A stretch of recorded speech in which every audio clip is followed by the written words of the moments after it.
অনেক দিন ধরে একটা বিষয় নিয়ে ভিডিও করব বলে আজকে ভিডিওটা করেই ফেললাম।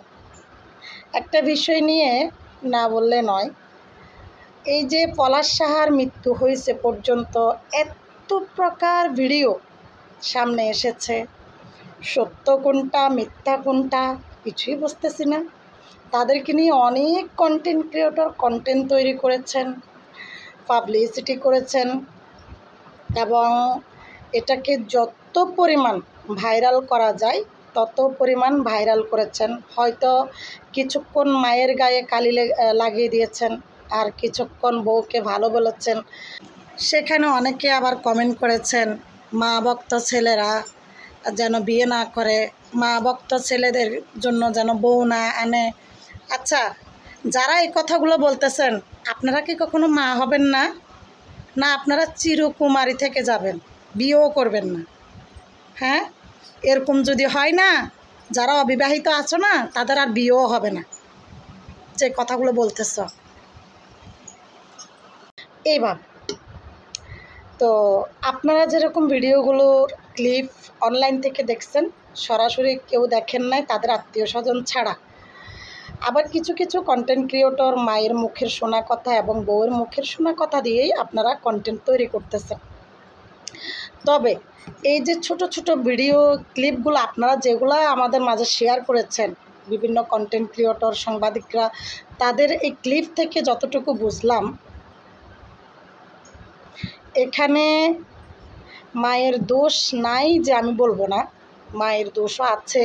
তবে বউর দোষও কিন্তু 100% আছে। মা যে কথাটা বলছে, বউয়ের সারা দিন রাত মোবাইল টিফাটিফি করতো, কোনো কুটাকাটি করতো না, এটা সত্য, এটা আমি মানি। কারণ আমার চোখ দেখা কিছু ফ্যামিলিতে কিছু মেয়ে যখন শ্বশুর বাড়িতে বউ হয়ে আসে, তারা মনে হয় কি রাজরানী হয়ে আসছে একবারে। শাশুড়ি মনে হয় দাসী বাদী, এরা শুধু কাজ করতে থাকবে আর উনি পায়ের উপর ফা তুলে শুধু খাবে। আচ্ছা, লজ্জা করে না পায়ের উপর ফা তুলে আর টাইমে টাইমে আইসা খাওয়ার প্লেটে বসতে? উনি তো শাশুড়ি। তোমার মা হইলেও তো তোমারে বলবে, এই ওইখান থেকে ফিরাটা আনি দে, গ্লাসটা আনিতে, থালাটা ধুয়ে ফেল, হ্যাঁ টেবিলে খাবার দে, এই খেতে আয়, এরকম বলবে তো? বলবে না? মাও বলবে সন্তানকে। কিন্তু সেই জায়গায় কিছু শাশুড়ি এতটা নিরুপায় হয়ে যায় ছেলের বউদের কাছে, টাইম টু টাইম তাদের জন্য টেবিলে খাবার রেডি করে রাখতে হয়।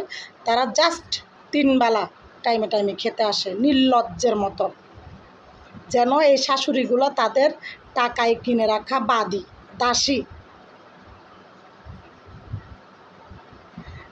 তো পলাশ সাহার স্ত্রীর কিছু কথা আপনারা খেয়াল করবেন, যে তার হাজব্যান্ড তার মাকে জায়গা সম্পদ দিয়ে গেছে, আমাকে সামান্য কয়টা স্বর্ণ দিয়ে গেছে। ও তো সৎ ছিল, ওর তেমন সোনা চাঁদি নেই, আপনারা চাইলে দেখতে পারেন। এতে করে কি বোঝা যায়?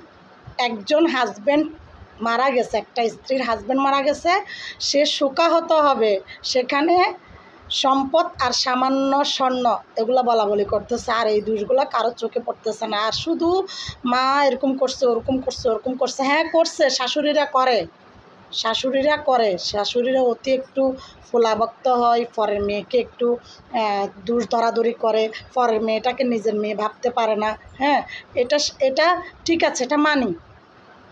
কিন্তু সব দোষ যে শাশুড়ির, এটা আমি মানি না।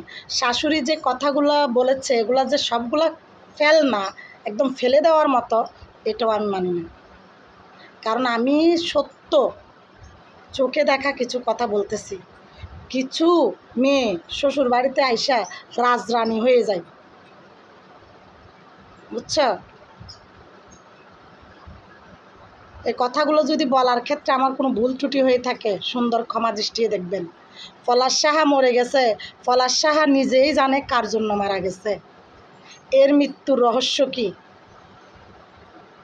হ্যাঁ, এটা একমাত্র পলাশ সাহা জানে, আর ওই সৃষ্টিকর্তা জানে, আর কেউ না।